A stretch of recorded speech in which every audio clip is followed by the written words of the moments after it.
জয় যিশু। কনানীয়দের বিনাশ। কনানীয়দের বিনাশ জিওসুয় 6:21 পদ। জিওসুয় 6:21 পদ। আর তাহারা খড়গ ধারে নগরের স্ত্রী পুরুষ আবাল বৃদ্ধ এবং গো মেষ ও গদর্ভ সকলই নিঃশেষে বিনষ্ট করিল। প্রতিজ্ঞাত দেশে প্রবেশ করবার আগেই সেখানকার লোকদের প্রতি কি রকম আচরণ করতে হবে সে সম্পর্কে ঈশ্বর ইসরায়েল জাতিকে করার নির্দেশ দিয়েছিলেন।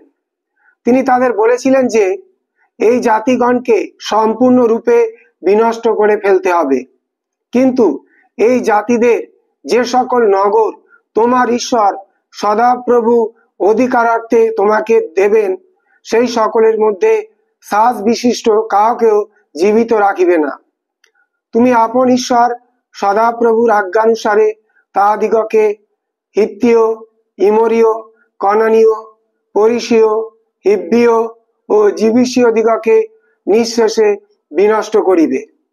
ইসরায়েলীয়রা জর্দান নদী পার হয়ে কনানে প্রবেশ করবার পরে সদাপ্রভু আবার এই আদেশটি তাদেরকে দান করলেন।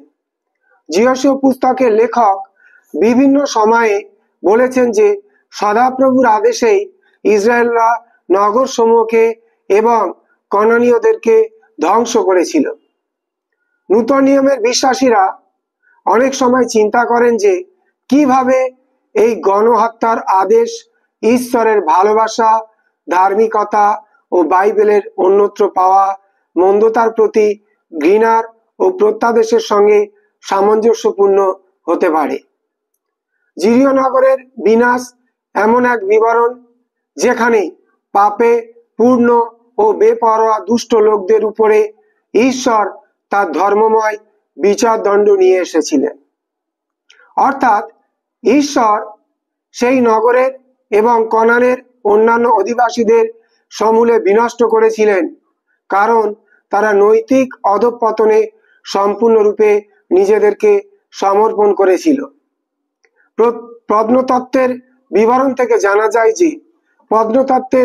থেকে জানা যায় যে কনানের লোকেরা সব রকম প্রতিমা পূজা, ধর্মীয় আনুষ্ঠানিক বেশ্যাগামিতা, হিংসাত্মক কাজ, দেবতার উদ্দেশ্যে শিশু দাহ এবং মন্ত্রতন্ত্র ও জাদুবিদ্যায় জড়িত ছিল। কনানীয়দের প্রতিমা পূজা ও পাপের বিষম প্রভাব থেকে ইসরায়েলকে মুক্ত রাখার জন্য কনানীয়দের সম্পূর্ণ বিনাশের প্রয়োজন হয়েছিল। ঈশ্বর জানতেন যে এই দুষ্ট জাতিসমূহকে যদি তাদের পথে চলতে দেয়া হয় তবে পাছে তারা আপন আপন দেবতাদের উদ্দেশ্যে যে সকল ঘৃণ্য কর্ম করে তদ্রূপ করিতে তোমাদিগকেও শিখায়, আর পাছে তোমরা তোমাদের ঈশ্বর সদাপ্রভুর বিরুদ্ধে পাপ করো। দ্বিতীয় বিবরণ 20:18 পদ। এই পদটা বাইবেলের সেই চলমান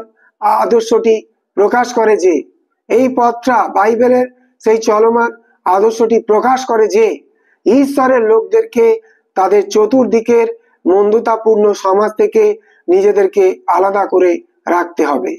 ঈশ্বরের লোকদেরকে তাদের চতুর্দিকের মন্দতাপূর্ণ সমাজ থেকে নিজেদেরকে আলাদা করে রাখতে হবে।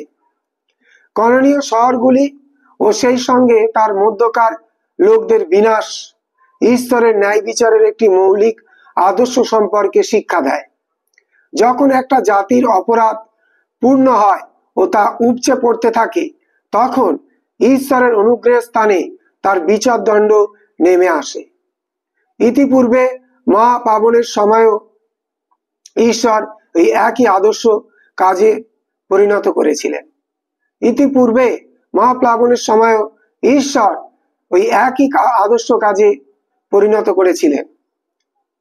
ইসরায়েল জাতির পরবর্তী ইতিহাস এই আদর্শের বিষয়টিকে এবং পৌত্তলিক জাতিগণকে ধ্বংস করা ঈশ্বরের আদেশের গুরুত্বকে স্বীকার করে নিয়েছে। আসলে ইসরায়েলরা সদাপ্রভুর এই আদেশটিকে অমান্য করেছিল। তারা কনানে বসবাসরত সব লোকদের সমূলে বিতাড়িত বা ধ্বংস করেনি, যার ফলে তারা তাদের ঘৃণা বস্তুগুলির অনুসরণ করতে এবং তাদের দেবতাদের সেবা করতে শুরু করেছিল।